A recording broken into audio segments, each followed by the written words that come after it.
Okay, I ain't gonna lie. I really wanted to talk about this series. I don't see that many people talking about it, and it's a shame because this is a new seasonal anime. As of the recording of this video, there are 7 episodes. I'm not sure exactly when episode 8 comes out, but Angels of Death.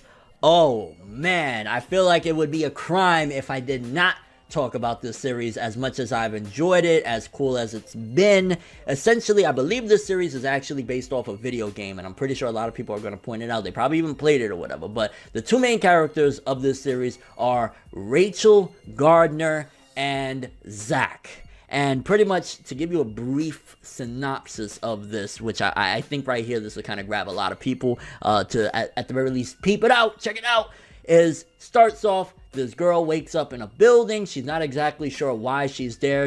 Her memories are very foggy, and everybody in the building is trying to kill her. In a nutshell, that's pretty much the start of the series, and I ain't gonna lie. I just really fell in love with this series watching it. I think it's just so interesting. It's not the greatest in the world by any means as far as writing, but it's simple enough, the concept that is like, okay, you know, cool, anybody can watch, but then it's also interesting enough really getting into these characters, because while the setting is essentially Rachel Gardner being put, you know, this girl Rachel Gardner being put in this building and, you know, everybody trying to come at her, it's really the characters that are driving the series for me, getting into their heads and trying to understand them a little bit more, because they have these kind of dark pasts that are, you know, glimpsed upon a little here and there. We found out a lot more about Zach as the series has gone on, but for example, Rachel's past, you know, as the memories start to come back a little bit, there was some big death that she witnessed and was involved in somehow, and it seems as though everybody in this building are pretty much criminals and deranged lunatics. Again, that's why they would want to kill, you know what I'm saying? But, you know, getting that, and then of course Rachel's relationship with Zach. Zach is this guy that has this big scythe. He's kind of a loony or whatever, but you could see as the series is progressing that at the very least he's having some sort of care for her, because the whole thing of why they team up, because in the beginning Zach is trying to kill her. Zach is like, you know, trying to swipe her down and trying to murder her or whatever, but he makes this vow with her and he swears to God on it, which I was like, well, okay, is that because she wants to die. After the first episode, she's like, yo, I don't know if memories came back. I don't know if it's just the situation that she's in. I don't know if that's been her character all along before she was even put in the situation, but she wants to die, and Zach swears to God that he will kill her. And the thing is that he only wants to kill her when she has, because he's, you know, he's kind of cuckoo, when she has a normal face, like, you know, let's just say like her eyes is wide and she's smiling or whatever. That's when Zach wants to kill her, but right now her eyes are dead.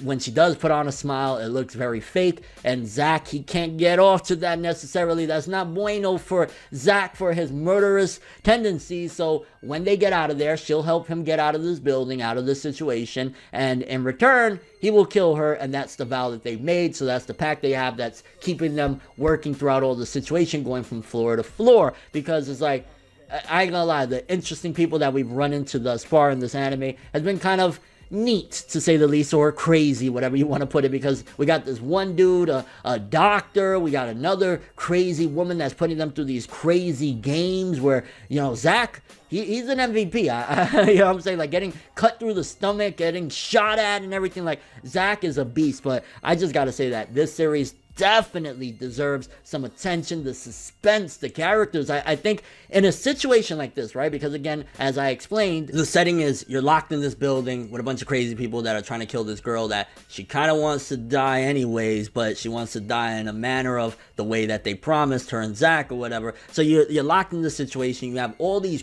killers, you know, a little kid with a mask on, this big mask, and, you know, everybody coming at her neck trying to kill her. But it's really the characters, you know, the way they feel, the way they act, the way they interact, getting more of their backstory, getting to understand them more, that has really been driving this series for me. Because there's times where there's not even really downtimes, honestly. There's always somebody trying to kill or some lunatic, but when you're getting more into who they are, when you're understanding them, kind of breaking them down a little bit, that's what's really been exciting for me with this series. And again, that speaks volumes when you have this crazy setting that, honestly, that'll attract alone anybody that's going to check this series out. They're probably going to check it out because, one, the title, Angels of Death. 2, it looks crazy. You got murderers, you got this crazy setting. But for me, again, and maybe, I don't know, it could just be me. Hey, this is my channel, you know, I'm gonna talk about what I like or whatever. I love just getting into the minds of these characters and finding out more about Rachel Gardner, because you got to think, you're in this situation. This is some little blonde girl. She probably looks like maybe she's 14. I don't know. You know, some young whatever. Why does she want to die so badly? But she wants to die in a particular way.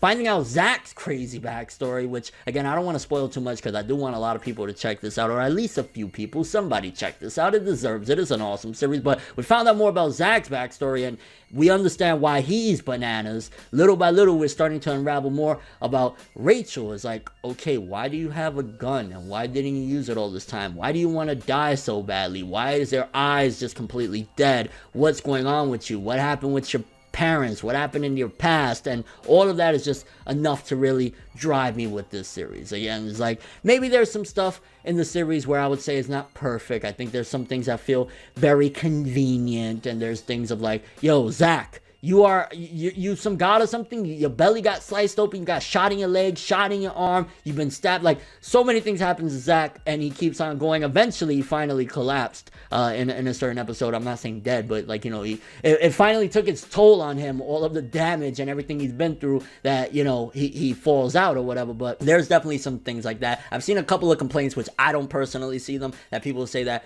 it stalls a little bit in situations. I think anytime that it's not completely action-packed and characters are coming after them to try and kill Rachel, it's more so just developing the characters and their relationships, and I find that very, very good. That's good. We want to know more about these characters. We want to understand what put them in this situation to begin with, because we're 7 episodes in and we still don't understand why are they here? Who put them here? What's the reasoning behind them being locked in this building? Zach starting off as just like, I'm gonna kill motherfuckers, and Rachel starting off of like, because episode 1 up until the end, she's just trying to survive. She's like, what's going on? Oh my god, why are people trying to kill me? What's up? What happened? And then by the end, it's like she wants to die. So it's just really, really interesting in the way it's written. It's really awesome, which there's a lot of series that are based on video games that aren't the best. But if you take my word for anything, I think this series is really awesome and definitely underrated gem. Again, 7 episodes in as of the recording of this video. I can't wait for episode 8. Kind of curious what you guys think. If you've seen Angels of Death, even if it's just a few episodes, what do you think about it? Do you think it's interesting or exciting? I mean, alone on a basic level, I think it's worth a shot of like, hey, if you like some suspenseful murder, not even, I guess there's mystery in it, but it's not a murder mystery because they're not trying to figure out. There's just a bunch of psychopaths. It's kind of more along the lines of like horror, I guess you would say, because it's pretty gruesome as well. Do you like the series? What do you think about it? Do you hate it? And of course, if you have not checked out Angels of Death, will you check it out based on my recommendation? Again, I think the characters is really awesome. Where we're at right now is starting to unravel more and more of what got us to this place. Why is Rachel Gardner in this situation? I mean, who's gonna put a little blonde girl in this crazy situation unless there's some demons of her own in the past, which is something that I'm excited to find out more about. And yeah, your overall thoughts, Angels of Death, I highly recommend checking it out. At the very least, I can vouch for the first 7 episodes. If it goes downhill from there, hey, I told you, the 7 episodes was dope. It could tank. I don't know. I'm not a fortune teller or whatever, but it's been really, really exciting. And to be honest with you, I think the series could have benefited off of a few more episodes. I don't know 24 necessarily, but it seems as though whenever we have a villain or, you know, an antagonist show up that kind of challenges them, like the little boy or the doctor or whatever, I think that could have been alone each, you know, each fight, each battle could have been like 3 or 4 episodes. So it kind of feels a shame that a lot of these battles is like